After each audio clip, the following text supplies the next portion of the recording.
Good morning students. आज हम लोग लोकतंत्र को देखेंगे। लोकतंत्र का मतलब डेमोक्रेसी। लोकतंत्र के प्रकारों को देखेंगे कि उदारवादी, विशिष्ट वर्गीय और मार्क्सवादी धारणा क्या है इसके लिए। अतः सबसे पहले हम शुरुआत करते हैं लोकतंत्र से। शासन के रूपों के लिए मूर्खों को लड़ने दो। जो शासन ठीक प्रकार से चले वही सर्वश्रेष्ठ शासन है। ये अलेक्जेंडर पोप द्वारा कहा गया। गिलब्रेथ ने भी शासन व्यवस्था के बारे में बताया। उन्होंने कहा, परिवार और सत्य और सूर्य के प्रकाश और फ्लोरेंस नाइटिंगेल की भांति लोकतंत्र की श्रेष्ठता संदेह के परे है। मानव जाति के प्रारंभिक काल से लेकर अब तक विभिन्न प्रकार की शासन व्यवस्थाएं विद्यमान रही हैं और शासन के इन विभिन्न रूपों का मानव जाति के राजनीतिक विकास में विशेष महत्व भी रहा है। इस प्रकार महत्वपूर्ण शासन व्यवस्थाओं में राजतंत्र, अधिनायक तंत्र, कुलीन तंत्र या लोकतंत्र प्रमुख हैं। वर्तमान समय की दृष्टि से सर्वाधिक महत्वपूर्ण शासन व्यवस्था निश्चित रूप से लोकतंत्र और अधिनायक तंत्र की रही हैं। लोकतंत्र और शास्त्रीय लोकतंत्र के बारे में या उदारवादी लोकतंत्र के बारे में कुछ चीज़ें निकल के आई हैं। जैसे लोकतंत्रवादी या डेमोक्रेट कहना 20वीं सदी के उत्तरार्ध का फैशन बना था। आज प्रत्येक व्यक्ति अपने आप को लोकतंत्रवादी कहता है और अपने ढंग से लोकतंत्र का आशय ग्रहण करता है। इस स्थिति के परिणाम स्वरूप आज 20वीं सदी के अंतिम दशकों में लोकतंत्र की विभिन्न धारणाएं अस्तित्व में आई हैं। इसमें मुख्य रूप से हैं लोकतंत्र की शास्त्रीय या उदारवादी धारणा, लोकतंत्र की बहुलवादी अवधारणा, लोकतंत्र की विशिष्ट वर्गीय अवधारणा और लोकतंत्र की मार्क्सवादी अवधारणा। इन सभी अवधारणाओं को हम पढ़ेंगे। इन अवधारणाओं में लोकतंत्र के बारे में बताया गया है और एक निश्चित अवधारणा दी गई है। लोकतंत्र का काफ़ी व्यापक शब्दों में प्रयोग किया गया है और मोस्टली लोकतंत्र का आशय शास्त्रीय या उदारवादी लोकतंत्र से ही माना गया है। राजतंत्र और कुलीन तंत्र में इस प्रकार की प्रवृत्ति पाए जाने के दो कारण बताए गए हैं। उन्होंने कहा, राजतंत्र और कुलीन तंत्र में जनसाधारण के हित के कार्य न करके कुछ विशेष व्यक्तियों या एक वर्ग विशेष के स्वार्थों का ध्यान रखना शुरू कर दिया, जिस वजह से लोकतंत्र और कुलीन तंत्र को समाप्ति का कारण माना जाता है। लोकतंत्र बहुत रूपों में हम देखते हैं। जैसे लोकतंत्र में शासन का स्वरूप कैसा था, जनता का प्रतिनिधि था, जनता के हितों का रक्षण होता था, जनता के प्रति उत्तरदायी था, शासन कैसा होना चाहिए, इस तरह के शासन होना चाहिए, राज्य के किस प्रकार का लोकतंत्र व्यवस्था को अपनाना चाहिए, एक तरह से सामाजिक व्यवस्था किस तरीके से होनी चाहिए, आर्थिक व्यवस्था किस तरीके से होनी चाहिए, ये भी हम इसके अंतर्गत देखते हैं। इस प्रकार के जीवन के विशिष्ट दृष्टिकोण के रूप में भी हम लोकतंत्र को देखते हैं, किस तरीके की व्यवस्था को अपनाना चाहिए। अब हम सर्वप्रथम उदारवादी लोकतंत्र या शास्त्रीय लोकतंत्र के बारे में कुछ जानेंगे। उदारवादी लोकतंत्र या शास्त्रीय लोकतंत्र दो प्रकार का होता है, जिसे प्रत्यक्ष लोकतंत्र डायरेक्ट डेमोक्रेसी या अप्रत्यक्ष या प्रतिनिधियात्मक लोकतंत्र इनडायरेक्ट और रिप्रेजेंटेटिव टाइप ऑफ डेमोक्रेसी कहा जाता है। सबसे पहले हम प्रत्यक्ष लोकतंत्र को देखते हैं। प्रत्यक्ष लोकतंत्र के रूप में कहा गया है कि जब प्रभुसत्तावान जनता प्रत्यक्ष रूप से शासन कार्यों में भाग लेती है, नीति का निर्धारण करती है, कानून बनाती है, प्रशासन अधिकारी नियुक्त कर उस पर नियंत्रण रखती है, उसे प्रत्यक्ष लोकतंत्र कहते हैं। मतलब हर नियम कानून में जनता का हस्तक्षेप देखा जाता है और ये हम कहीं ना कहीं स्विट्जरलैंड की शासन व्यवस्था में देखते हैं कि वहाँ प्रत्यक्ष लोकतंत्र पाया जाता है।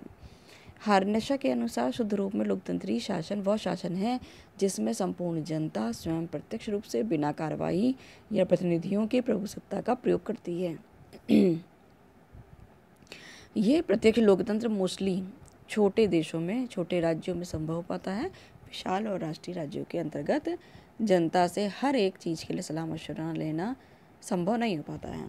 दूसरा लोकतंत्र है जो काफ़ी ज़्यादा प्रचलित है, जिसे प्रतिनिधियात्मक या अप्रत्यक्ष लोकतंत्र भी कहते हैं, जिसमें प्रभुसत्ता जनता एवं प्रत्यक्ष रूप से इस प्रकार की प्रभुसत्ता का प्रयोग न कर अपने प्रतिनिधियों के माध्यम से कार्य करती है। उसे प्रतिनिधियात्मक या अप्रत्यक्ष लोकतंत्र कहते हैं। जैसे मिल ने कहा, प्रतिनिधियात्मक लोकतंत्र वह होता है जिसमें संपूर्ण जनता अथवा उसका बहुसंख्यक भाग शासन की शक्ति का प्रयोग अपने उन प्रतिनिधियों द्वारा करती है जिन्हें वह समय समय पर चुनती है। और हार्नेशा के अनुसार यह प्रतिनिधियों के माध्यम से सर्वोच्च सत्तावान जनता का शासन होता है। मतलब ये इनडायरेक्ट वे से काम होता है, जैसे भारत की व्यवस्था है प्रतिनिधित्वात्मक या प्रत्यक्ष लोकतंत्र की व्यवस्था मानी जाती है। अब हम इनके प्रमुख लक्षणों के अंतर्गत उदारवादी लोकतंत्रात्मक शासन व्यवस्था के मूल लक्षण विशेषताओं को देखते हैं।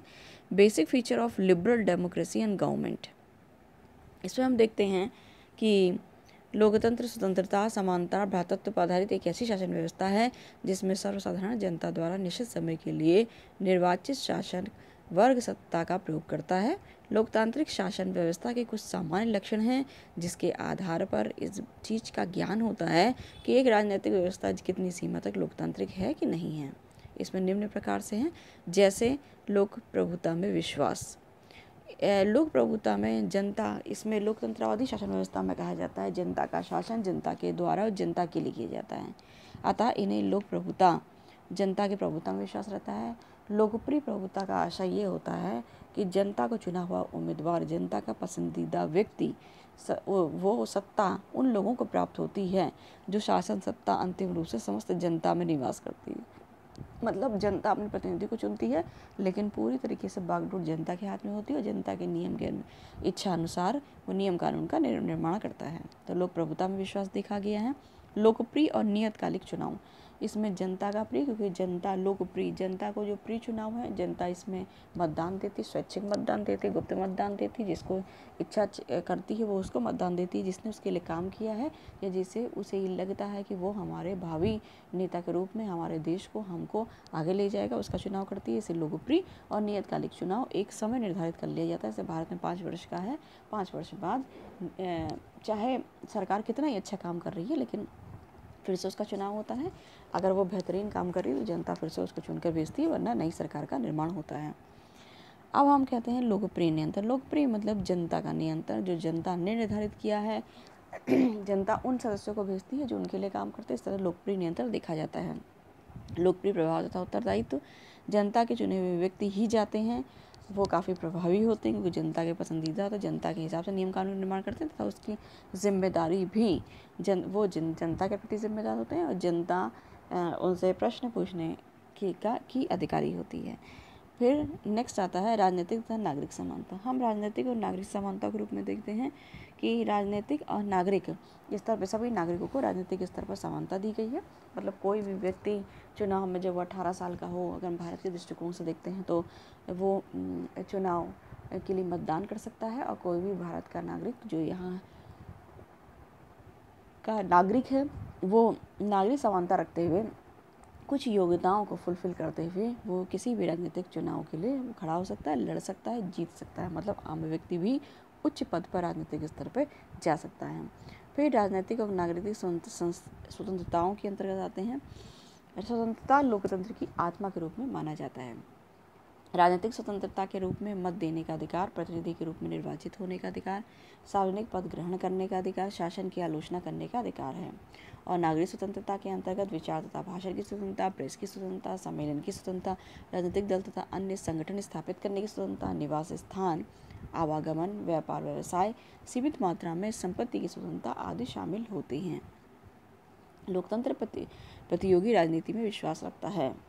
इस प्रकार की अवधारणाएं हम देखते हैं कि इस तरह की उदारवादी शासन व्यवस्था के अंतर्गत, लोकतंत्रात्मक शासन व्यवस्था के अंतर्गत नागरिक तथा राजनीतिक स्वतंत्रताएं काफ़ी प्रखर रूप से सामने आती हैं। अब हम चौथा देखते हैं कि व्यक्ति के व्यक्तित्व का सम्मान तथा गौरव। क्योंकि जनता का शासन जनता के द्वारा, जनता के प्रतिनिधियों द्वारा किया जा रहा है, इसलिए व्यक्ति के व्यक्तित्व का सम्मान तथा गौरव उसको प्राप्त होता है। इसमें व्यक्ति का आत्मविश्वास व आत्मगौरव, व्यक्ति की सजीवता, सक्रियता, पहल की प्रवृत्ति लोकतांत्रिक व्यवस्था की मूल मान्यताएं हैं और व्यक्ति का सर्वांगीण विकास लोकतंत्र का सर्वोच्च लक्ष्य है। मानवीय विवेक में आस्था, मनुष्य के वर्गसन में अबुद्धिवाद में विश्वास नहीं करता। वे व्यक्ति को मात्र भावनाओं का पुतला बताया गया है। लोकतंत्र की मान्यता है कि मानवीय जीवन में विवेक की प्रधानता होती है। राजनीतिक सामाजिक क्षेत्र में उचित निर्णय तक पहुंचने का मार्ग, विचारों का आदान प्रदान, ये सब होता है। मतभेद तथा विवाद की स्थिति में संघर्ष के बजाय विचारों का आदान प्रदान, ये सब चीज़ें की जाती हैं। कोरी और हाइट्स के शब्दों में लोकतांत्रिक राजनीतिक प्रक्रिया वाद विवाद, मेल मिलाप और समझौते की प्रक्रिया एक तरीके से होती है। मतलब मानवीय विवेक में विश्वास है। जनता द्वारा जो चुन के व्यक्ति आता है अपने विवेक से लोग जो चुन के भेजते हैं वो शासन की मुख्य बागडोर को संभालता है। फिर इसके बाद नेक्स्ट है बहुमत शासन। बहुमत शासन के अंतर्गत ये जनता की शासन व्यवस्था है, बहुत लोगों की शासन व्यवस्था है इसको स्वीकार किया गया है।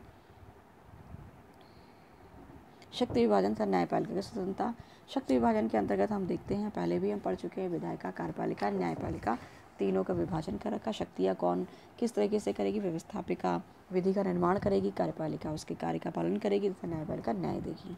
और न्यायपालिका की स्वतंत्रता अगर फिर भी ये देखा जाता है कि कहीं पर जनता के शक्तियों का, जनता के अधिकारों का हनन हो रहा है, तो न्यायपालिका न्यायिक पुनर्विलोकन द्वारा कानून के फिर से जांच करके उसे जब ये पाती है कि वो जनता के भले के लिए नहीं है, तो उसके लिए फिर से नया नियम कानून बनाने के लिए सुझाव, सलाह या आलोचना कर सकती है।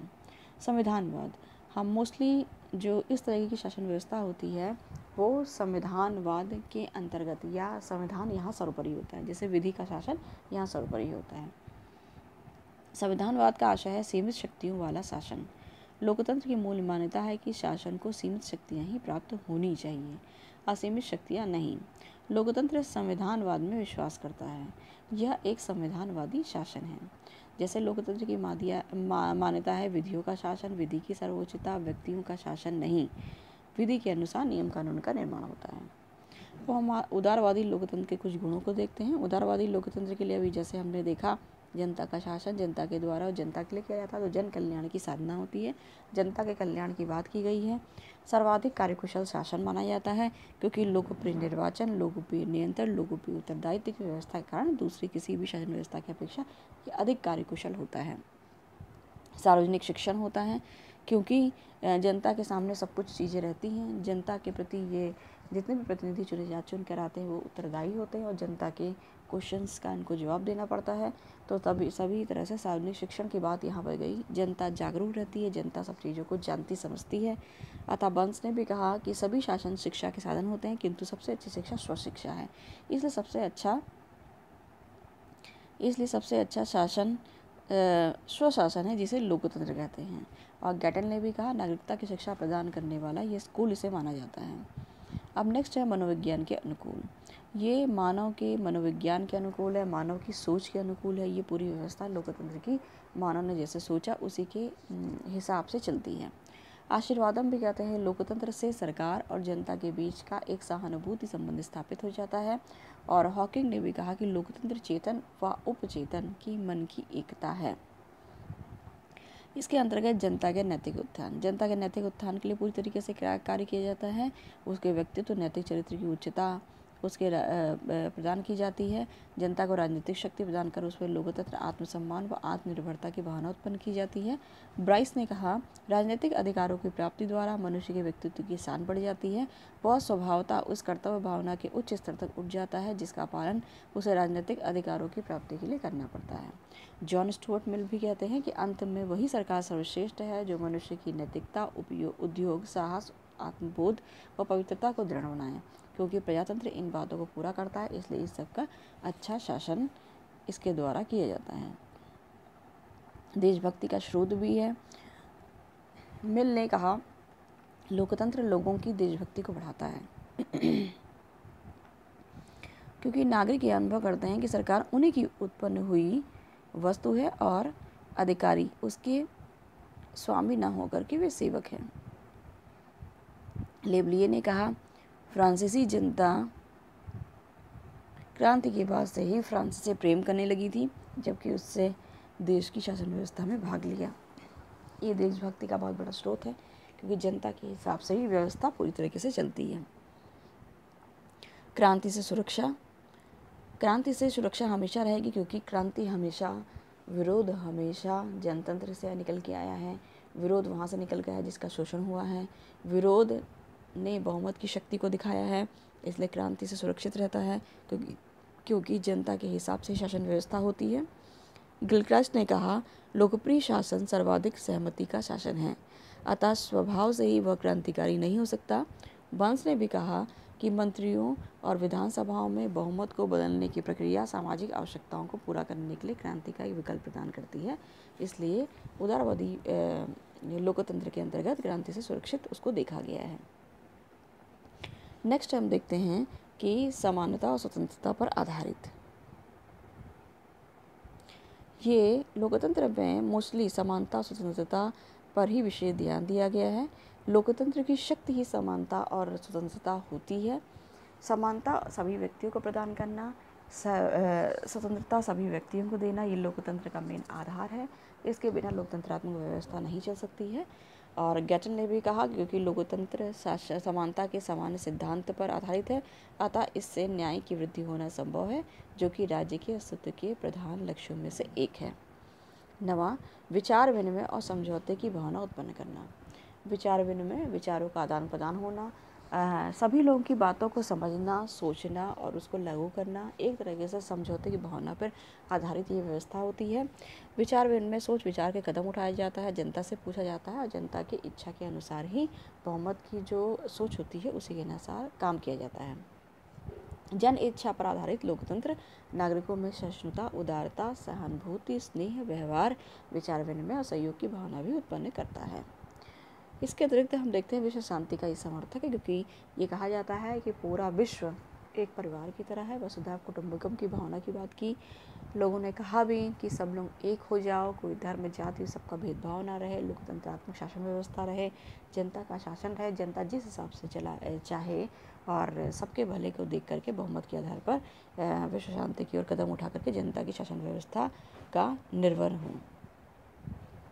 विज्ञान का श्रेष्ठ प्रोत्साहक भी है ये विज्ञान को, क्योंकि नई नई चीज़ों को ग्रहण करना।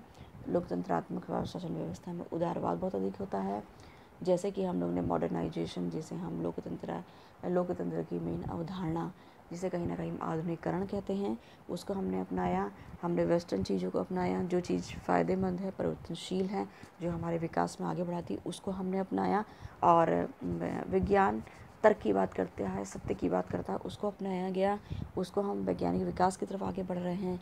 हम ये चीज़ देख रहे हैं कि मोस्टली हमको जिससे फ़ायदा हो हम उसकी बात कर रहे हैं। हम उदारवाद की बात करें, भूमंडलीकरण की बात कर रहे हैं, हम वहाँ से चीज़ों को ला रहे हैं जो बेहतर हो। हम वहाँ से चीज़ों को अपने वहाँ स्वागत कर रहे हैं। हमारे वहाँ लोग बाहर जा कर के अपना नौकरी, अपनी जीवनचर्या को चला रहे हैं। इस तरीके से हम देखते हैं कि एक तरीके से विज्ञान श्रेष्ठ प्रोत्साहक रहा है। नई चीज़ों को, नई टेक्नोलॉजी को हम लोग यूज़ कर रहे हैं और ये जनता द्वारा स्वीकार की गई हैं।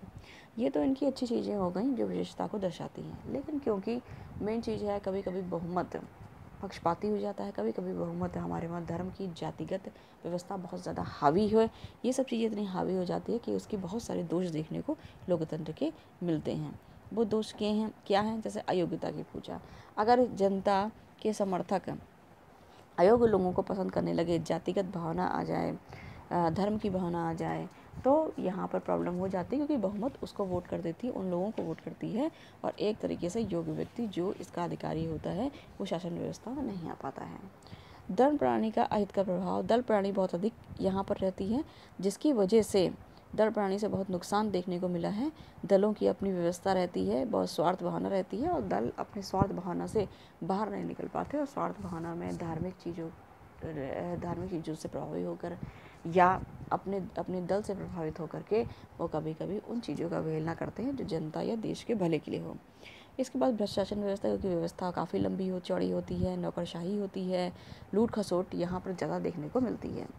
इसके बाद जो कमी देखेगी वो सार्वजनिक धन और समय का हुआ है, क्योंकि हर साल बाद चुनाव होना, हो सकता है व्यवस्था अच्छी चल रही है लेकिन फिर से चुनाव कराए जाते हैं, काफ़ी करोड़ों की मात्रा में धन खर्च होता है, तो खर्चा काफ़ी ज़्यादा है। बहुत सारे मंत्री बनाए जाने पर, मंत्रिमंडल अधिक बनाए जाने पर भी बहुत ज़्यादा सार्वजनिक धन लग जाता है और समय का भी अपव्यय देखा जाता है कि जो कार्य विकास के लिए वो बहसबाजी और निरर्थक दलबाजी में निकल जाता है।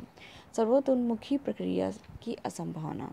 सर्वतोन्मुखी का मतलब होता है सभी के विकास के लिए उन्मुख प्रक्रिया, ये नहीं हो पाती। बहुमत जिसको बात करता है उसकी तरफ आगे बढ़ता है जो लोग दल को जिता के जिस दल को ले आए वो दल अपने लोगों को लेकर के आगे बढ़ता, अपनी सोच को लेकर आगे बढ़ता है, जिसमें अल्पसंख्यक जो हैं, अल्पसंख्या में जो लोग हैं उनकी विकास की संभावना को एक तरीके से वो समानता नहीं मिल पाती, उनका विकास उन तरीके से नहीं हो पाता जैसे बहुसंख्यक लोगों का विकास हो रहा है।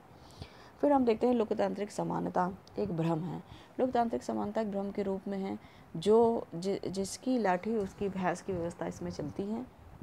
इसमें ये देखा गया है कि जो धनी लोग हैं, जो संपन्न लोग हैं, जो राजनीतिक दल वाले लोग हैं, नेता हैं, जो भी ऐसे संपन्न लोग हैं जिनके पास शक्ति और ताकत अधिक है, उन्हीं की व्यवस्था चलती है, उन्हीं को सार्वजनिक सम्मान मिलता है, उन्हीं को आगे रखा जाता है। और काफ़ी कुछ दलबंदी धर्म जाति प्रोसेस की वजह से उच्च जाति उच्च धर्म के लोग या उच्च जो आर्थिक व्यवस्था वाले लोग ही आगे बढ़ते हुए दिखाई देते हैं। इस प्रकार से ये एक लोकतांत्रिक समानता से ऊपर से तो ऊपरी तौर पर दिखा, लेकिन प्रैक्टिकल एस्पेक्ट में हम व्यवहारिक तौर पर इसको नहीं देखते हैं। अनुत्तरदायी शासन व्यवस्था, ये कहा गया है कि ये उत्तरदायी शासन व्यवस्था सिर्फ कही गई है, ये होती नहीं है, क्योंकि हार्नेशा ने कहा लोकतंत्र की प्रवृत्ति सार्वजनिक मामलों में एक ऐसे अविचार, एक ऐसे असंयम, एक ऐसे पागलपन का प्रदर्शन की ओर होती है जिसमें उसका कोई सदस्य अपने व्यक्तिगत मामलों में प्रदर्शित करने का स्वप्न नहीं देख सकता है। अनुत्तरदायी शासन में सब एक दूसरे पर ब्लेम लगाते रहते हैं कि व्यवस्था उसकी है, ये उसकी जिम्मेदारी है, हमारी नहीं है। और क्योंकि मंत्रिमंडल बहुत बड़ा होने की वजह से ये पूरे मंत्रिमंडल की या पूरे दल की जिम्मेदारी हो जाती है जो जीत के आता है सत्ता में, इसलिए हर एक व्यक्ति अपनी पर्सनल जिम्मेदारी से पीछे हटता है। फिर हम एक कमी के रूप में देखते हैं राजनीतिक शिक्षा का दम्भ। ये कहा जाता है कि राजनीतिक शिक्षा मिल रही है और लोग जागरूक हो रहे हैं, ऐसा नहीं है। लोगों को जागरूकता सिर्फ अपने दल के हर कोई राजनीतिक दल अपने दल के लिए कर रहा है, अपनी दल की बढ़ाई और दूसरे दल की बुराई या उनकी कमियों को निकालना इनका काम होता है। जिस तरीके से इस तरह की राजनीतिक शिक्षा कहीं ना कहीं एक घमंड का, कहीं ना कहीं एक विशेष रंग लेके आ रहा है, कहीं ना कहीं विकृति को दिखा रहा है, ये जनता को भ्रमित करने का काम कर रहा है और सही शिक्षा की ओर अग्रसर नहीं है। मतदाताओं की उदासीनता, अल्पसंख्यक लोग, पढ़े लिखे लोग ये सोचते हैं कि यदि वो बहुमत में नहीं हैं या कभी कभी क्या होता है कि दल बंदी की वजह से बहुत सारी प्रॉब्लम होती है, दल छोटे कई पार्ट में बढ़ जाता है, तो मतदाता अब उदासीन हो गया है। उसे लगता है जो व्यवस्था है वैसे ही चलेगी, कोई भी नया सुधार नहीं होगा, इसलिए हम वोट करने क्या करने के लिए जाएं जब हमारी मन की सरकार नहीं आ पा रही। बहुत सारे लोग किसी भी सरकार से खुश नहीं है, क्योंकि आज दलबंदी और स्वार्थपरकता की वजह से हर कोई व्यक्ति दुखी है और वो सोचता है कि जब मैं किसी भी सरकार से प्रभावित नहीं हूँ या मैं किसी भी सरकार को सपोर्ट नहीं करता हूँ तो वोट देने क्यों जाऊँ। तो मतदाता कहीं ना कहीं उदासीन हुए हैं, जो हमको देखने में इसमें मिलता है। जैसा रॉबर्ट ए डहाल ने कहा, चुनाव में हमारी अपेक्षा यह होती है कि उनसे कुछ निश्चित विषयों के संबंध में बहुमत की इच्छा और वरीयता का पता लगा सके, पर चुनाव में ऐसा बहुमत कम हो दिखाई देता है। आशीर्वादम भी लिखते हैं, मतदाताओं की उदासीनता का नतीजा यह होता है कि शक्ति कुछ ऐसे अविवेकी लोगों के हाथ में चली जाती है जो लंबे चौड़े वायदों और झूठे सच्चे तर्कों से जनता को बहलाने व अनुचित लाभ लेने के लिए प्रयासरत रहते हैं। अब हम देखते हैं इसकी एक कमी, पेशेवर राजनीतिज्ञों का विकास। इसमें मोस्टली जिन्होंने अपने पेशा ही राजनीति को बना लिया है उन्हीं का विकास है, क्योंकि इसमें गुंडागर्दी, पैसे का, और वो व्यक्ति माना जाता है जो शरीफ नहीं वो इसमें आता है, क्योंकि इसमें काफ़ी सत्ता और शक्ति का लोभ होता है और वो जो व्यक्ति इसमें ज़्यादा गुंडागर्दी कर सके वही इस व्यवस्था की तरफ आगे बढ़ता है। शरीफ व्यक्ति इन सब चीज़ों से बाहर की तरफ रहते हैं। तो और उसके बाद नेक्स्ट, युद्ध और संकट के समय निर्बल। ये युद्ध संकट के समय निर्बल होता है क्योंकि दलबंदी की वजह से लोकतंत्र कई दलों में बटा होता है, कई विचारधारा में बटा होता है। युद्ध और संकट के समय जब एक होकर काम करना होता है तो इसमें वो व्यवस्था देखने को नहीं मिली है जो राजतंत्र में देखने को मिली है, या जो वर्गवाद में वर्गवादी व्यवस्था के अंतर्गत एक एकता देखने को मिलती है, वो हमको लोकतंत्रात्मक शासन व्यवस्था में नहीं दिखाई देती है। अब हम इसके अतिरिक्त कुछ लोकतंत्र की सफलता है तो आवश्यक परिस्थिति को देखते हैं। अगर लोकतंत्र अच्छा है, यदि उसमें ये परिस्थितियाँ विद्यमान रहें, जैसे नागरिकों का नैतिक उत्थान, अगर उसका नैतिक उत्थान हो रहा है, उसका चारित्रिक विकास हो रहा है, लोकतंत्रवादी व्यवस्था में दलबंदी और राजनीतिक व्यवस्थाओं में वो गंदापन या छिछलापन नहीं है, स्वार्थपरकता नहीं है, तो अपने आप लोकतंत्र से वो लोग निकल के आएंगे या वो लोग चुन के आएंगे उस व्यवस्था से जो कहीं ना कहीं विकास के कार्यक्रम में सहयोग देंगे। इसमें न जनता स्वार्थी है, ना उनसे चुने हुए लोग आएंगे स्वार्थी, एक तरीके से राज्य के या देश के विकास के लिए कार्यरत रहेंगे। शिक्षित और जागरूक जनता, अगर जनता शिक्षित है, जागरूक है, उसे पता है कि हमको अपने स्वार्थ से नहीं बल्कि देश प्रेम के और देश को आगे बढ़ाने के लिए काम करना है, तो भी लोकतंत्रात्मक व्यवस्था अच्छी मानी जाती है। आर्थिक समानता, यदि बहुत ज़्यादा असमानता आर्थिक व्यवस्था में ना हो, उच्च वर्ग उच्च और निम्न वर्ग निम्न ना रहे, सभी की समानता की बात हो, सभी की समानता की काम किया जाए, तो भी लोकतंत्रवादी व्यवस्था अच्छी मानी जाती है, क्योंकि कोई भी व्यक्ति असंतुष्ट नहीं है, वो देश के भले के लिए कार्यरत रहेगा। नागरिक स्वतंत्रता है, नागरिक स्वतंत्र हो, लिखित संविधान और प्रजातांत्रिक परंपराएं चल रही हों, समानता और सामाजिक व्यवस्था जहाँ पर हो, समाज में एकता की भावना हो और स्वदेशी शासन हो, स्वस्थानीय स्वशासन हो, जनता को निचले स्तर पर शासन व्यवस्था दे दी गई हो, विकेंद्रीकरण की ओर विद्यमान हो, स्वस्थ और राजनीतिक सुदृढ़ राजनीतिक दल हो, मतलब इसमें कोई भी पक्षपात या एक तरीके से स्वार्थपरकता ना हो, न्यायप्रिय बहुमत और सहनशील अल्पमत हो, बहुमत न्यायप्रिय हो, अल्पमत सहने वाला हो, ये समझौता करने वाला हो और उसके बाद भी वो खुश रहे, बुद्धिमान और सतर्क नेतृत्व हो, काफ़ी इंटेलिजेंट लोग हो, विश्व शांति की स्थापना की बात करते हों, सिर्फ अपने ही विकास की बात ना हो, तो वहाँ पर ऐसी परिस्थितियों में लोकतंत्र काफ़ी अच्छा काम करता है और लोकतंत्र की व्यवस्था ही सफल व्यवस्था मानी जाती है। अब इसके अंतर्गत हम बहुलवादी लोकतंत्र को भी थोड़ा देख लेते हैं। बहुलवादी प्लूरिस्ट व्यू ऑफ डेमोक्रेसी के अंतर्गत देखते हैं कि जब बहुलवादी लोकतंत्र होता है तो कैसी व्यवस्था देखने को मिलती है। बहुलवादी लोकतंत्र में सर्वाधिक प्रमुख मान्यता देखने को मिली है कि शक्ति का विभाजित स्वरूप व सत्ता का विकेंद्रीकरण देखने को मिला है। संघीय तथा समुदाय की स्वतंत्र शक्ति को मान्यता दी गई है। जैसे कि शक्तियों का पृथक्करण है, शक्तियों का पृथक्करण हम देखते हैं, विधायिका, कार्यपालिका और न्यायपालिका में शक्तियों का पृथक्करण किया गया है। प्रादेशिक विकेंद्रीकरण, केंद्र में प्रदेश में विकेंद्रीकरण की व्यवस्था है। केंद्र में संसद, प्रदेश में विधानमंडल, विधानसभा की बात की है, विधान परिषद की बात की है। यहाँ केंद्र के अंतर्गत लोकसभा और राज्यसभा की बात हुई है। कार्यपालिका विधायिका बात हुई है, वहाँ पर राष्ट्रपति प्रधानमंत्री होता है। राज्य के अंतर्गत राज्यपाल और मुख्यमंत्री होता है। इस तरीके से हम देखते हैं कि विकेंद्रीकरण की व्यवस्था, फिर निचले स्तर पर पंचायती राज व्यवस्था और नगरीय व्यवस्थाओं को हम देखते हैं। तो ये काफ़ी व्यवस्थाएं काफ़ी तेज़ी से चलती है। न्यायपालिका स्वतंत्र होती है, न्यायपालिका पर कोई भी किसी भी शासन व्यवस्था का बहुत ज़्यादा प्रभाव देखने को नहीं मिला है। स्वतंत्र नियामक आयोग, बहुत सारे रेगुलेटरी कमीशन की स्थापना की जाती है कि व्यवस्था को आगे से बहुत तेज़ी से चला सके। सिर्फ सीमित लोग नहीं, बहुत सारे लोग मिलकर इस व्यवस्था को चलाए, जिसमें संघीय व्यापार आयोग, संघीय विद्युत शक्ति आयोग, संघीय संचार आयोग, अमेरिकी सामुद्रिक आयोग आदि चीज़ों को देखा गया है और इन चीज़ों की व्यवस्थाओं को देख करके व्यवस्था को अपनाया गया है। तो विचार, अभिव्यक्ति, अन्य नागरिक स्वतंत्रताएं यहाँ देखी गई हैं और विविध राजनीतिक दल और दलों की भी सद्भावना की स्थिति को देखा गया है कि बहुत सारे राजनीतिक दल जरूर होते हैं लेकिन सद्भावना रहती है, सब मिलजुल कर काम करने की ओर प्रेरित रहते हैं। इस प्रकार हम देखते हैं उदारवादी लोकतंत्र को हमने देखा, जिसके अंतर्गत उदारवादी लोकतंत्र तथा दूसरी तरफ हमने लोकतंत्र आदि व्यवस्था की बहुलवादी धारणा को भी देखा। और हम ये देखते हैं कि लोकतंत्र शासन व्यवस्था के बहुत सारे स्वरूप होते हैं लेकिन आज के रूप में, मॉडर्नाइजेशन के रूप में हर देश ने उदारवादी लोकतंत्र को अपनाया है। कमियां बहुत सारी हैं लेकिन विशेषताएं भी बहुत सारी हैं। जनता अगर कुछ चीज़ों पर ध्यान दें या हम सभी लोग कुछ चीज़ों पर ध्यान दें तो लोकतंत्रवादी व्यवस्था एक बेहतरीन व्यवस्था के रूप में हमारे सामने आ सकती है।